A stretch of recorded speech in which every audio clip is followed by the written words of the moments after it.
ចាដូចតែដឹងឲ្យថាបឋមរបស់យើងសក់ខ្មៅហ្នឹងគាត់ទៅប្រទេសរុស្ស៊ីដើម្បីតាមចាប់ពួកក្រុមភេរវករនិងក្រុមម៉ាហ្វៀដែលផ្ដុំគ្នាប្រុងជាបង្កើតជាសភាវុធអាវុធបដិលោកអីចឹងទៅហើយនៅពេលដែលទៅនោះស្ថាប័នរបស់គាត់ក៏បានប្រាប់ថាគេនឹងបញ្ជូនជំនួយការម្នាក់ដែលជាគីសម្ងាត់ដូចគ្នានៅប្រទេសរុស្ស៊ីហ្នឹងដើម្បីជួយគាត់ហើយគាត់ស្មានតែថប់របស់យើងហ្នឹងណាសក់សហ្នឹងណាគឺជាជំនួយការនឹងឯងហើយគាត់ធ្វើការជាមួយហើយចេះឆ្ងល់មិនបានសក់សធ្វើការធ្វើបាបគាត់រហូតអីអញ្ចឹងណាហើយវាយដំច្រំធាក់គ្នាហើយគាត់ចេះតែឆ្ងល់ហើយដល់ពេលអញ្ចឹងទៅបានគាត់លួចផ្ញើរូបថតរបស់ថប់របស់យើងសក់សហ្នឹងទៅឲ្យក្រុមការងារគាត់ហ្នឹងដើម្បីស្វែងរកអត្តសញ្ញាណហើយចេះម្នាក់ហ្នឹងណាអត្តសញ្ញាណអីគេព្រោះអីនៅពេលដែលសួរការណែនាំខ្លួនដំបូងជួបគ្នាក៏អត់ណែនាំខ្លួនអីអញ្ចឹងសួរអីក៏អត់លាក់ប្រវត្តិខ្លួនឯង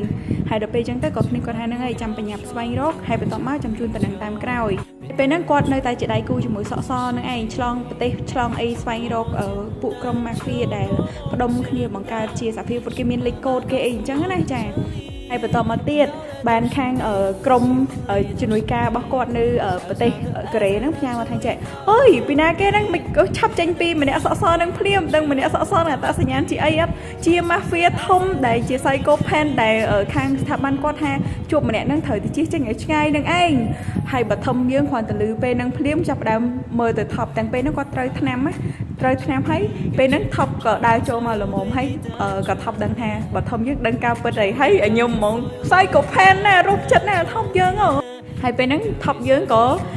គេមានគំនិតយូរហើយតែដែលប្រព្រឹត្តបែបគេលាក់ប្រវត្តិធ្វើពុតរហូតនិយាយទៅសប្បាយចិត្តពេលឃើញបឋមយើងតស៊ូដើម្បីរស់បែបធ្វើបាបផងផ្ទុះក្របកិច្ចក្របអីចឹងហើយដើម្បីរស់ហ្នឹងថប់សប្បាយចិត្តហើយដល់ពេលដឹងថាបឋមយើងដឹងការពិតហើយថប់យើងមានអីចាប់បដោយចាសាំស៊ីងគ្នាភ្លាមតែម្ដងទូសាច់បឋមយើងហើយបន្ទាប់មកក៏ចូលស៊ីសំ2ទៅបឋមយើងដឹងខ្លួននៅមន្ទីរពេទ្យហើយបានដឹងថាជំនួយការណាជំនួយការដែលគាត់ស្ថាប័នគាត់ជួបបញ្ជូនមកដើម្បីជួយគាត់ហ្នឹងគឺតាំងពីដំបូងហ្នឹងនៅពេលដែលគាត់ច្រឡំថាថប់ហ្នឹងជាជំនួយការហ្នឹងក៏មានម្នាក់ចូលមកដែរតែចូលមកគាត់ស្មានតែសត្រូវហើយក៏វាយម្នាក់ហ្នឹងគឺជួបពេលណាគឺវាយដំច្រំធាក់អប៉ែហ្នឹងរហូតហើយអប៉ែហ្នឹងថាចេះឲ្យណែនាំខ្លួនមិនកើតបើពេលជួបពេលណាក៏ត្រូវវាយគ្នាដែររហូតតែគាត់ហើបន់និយាយអត់បានអញ្ចឹងណាហើយបឋមយើងគាត់ថាអត់អីទេហើយបន្ទាប់មកក៏គេបែកគ្នាមករយៈជាមួយថប់ហើយបឋមយើងក៏សម្រាប់ព្យាបាលនៅមន្ទីរពេទ្យហើយក៏គាត់សើពីប្រវត្តិរបស់គ្រួសាររបស់ថប់យើងអីចឹងដឹងថាតកូលម៉ាហ្វៀធំនៅរុស្ស៊ីអីចឹងទៅមានតំណែងអីគេខ្លះអីចឹងគាត់ខ្សែធំអីនៅប្រទេសរុស្ស៊ីពេលដែលបានអស់ចិត្តហ្នឹងបឋមយើងសើប្រវត្តិហើយ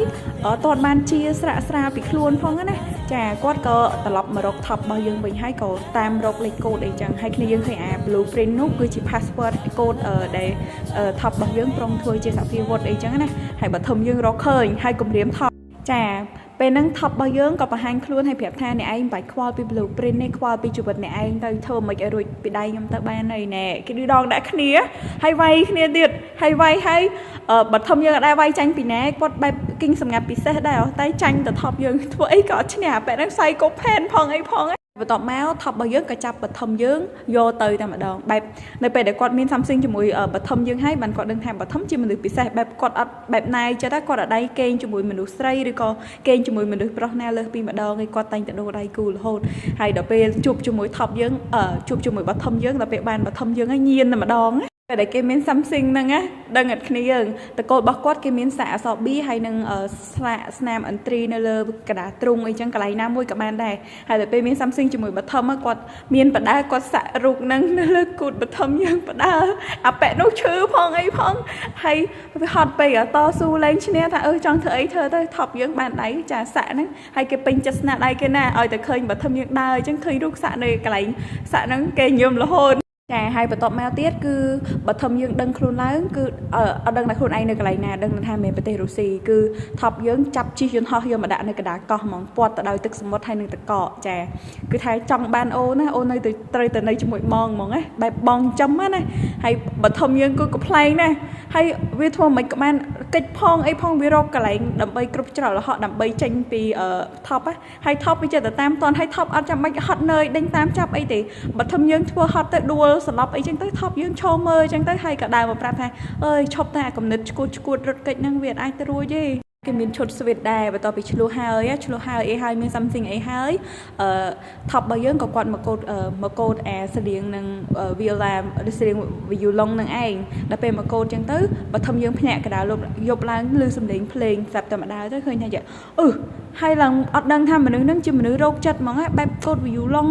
ហើយឡើងស្អាតអីទាំងអស់ហ្នឹងគាត់ឡើងអង្គុយស្ដាប់ជក់ចិត្តហើយថប់យើងអត់ដឹងទេថាបឋមមកមើលអីចឹងណាដល់ពេលថប់យើងលេងចាប់បែរមកទៅឃើញបឋមយើងដេកកំពុងដេកលក់អីចឹងហើយថប់យើងក៏ដើរមកសើសក់ហើយមានអីក៏លួចមើលហើយពេញចិត្តគេពេញចិត្តយល់អត់ហើយបន្ទាប់មកក៏គេដើរទៅកូតបន្តទៀតដើម្បីបំពេញឲ្យអូនដេកហើយបន្តមកទៀតគឺបឋមយើងរលេសធ្វើមិនឲ្យទៅបានចាញ់ឲ្យទៅចេញពីថប់យើងហើយព្រោះថប់ទៅស្ទូចត្រីចាក់គ្នាថាអញ្ចឹងពីណាគេស្ទូចត្រីបានច្រើនជាងអញ្ចឹងអ្នកហ្នឹងជាអ្នកឈ្នះចង់បានអីប្រាថ្នាបានអីអត់អ្នកដែលចាញ់អត់មានសិទ្ធិប្រកែកគេត្រូវតែធ្វើតាមបំណងប្រាថ្នារបស់អ្នកឈ្នះហើយថប់យើងក៏គាត់នៅស្ងៀមអីអញ្ចឹងណាតែបឋមយើងចង់ដើរចេញពី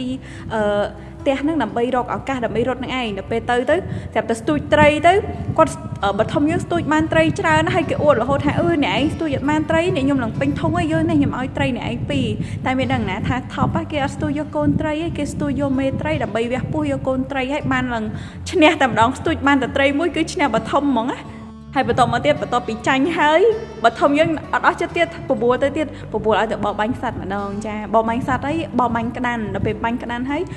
បឋមបាញ់អត់ត្រូវទេថប់បាញ់ត្រូវទៅថប់ក៏ដើរទៅមើលសัตว์ក្តាន់ហ្នឹងបឋមក៏រត់ចេញភ្លាមហ្មងណាថាយ៉ាកំពុងតែ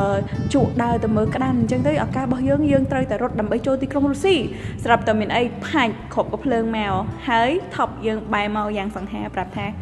លើកនេះខុសលើកក្រោយអត់ខុសទេណាកុំឲ្យរត់ទៀតឲ្យសោះអ្នកនរគ្នាអានទៅ